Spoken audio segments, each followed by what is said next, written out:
ब्रह्मांची सत्ता देती वचन आपुल्या भक्ता अदमापूर क्षेत्री समाधी घेता स्वप्नी दर्शन भक्तांना देता जय देव जय देव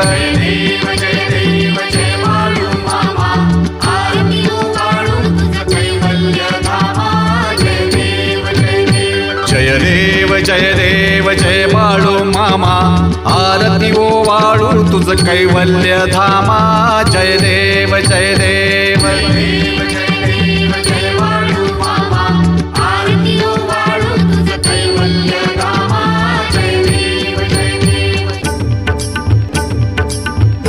कांगण वंगीन चरण डोळ्यांनी पाहिन रूप तुझे प्रेमे अलिंगीन आनंद तुझीन भावे वाळीन मने नमा त्वमेव माता च पिता त्वमेव बंधुश्च सखा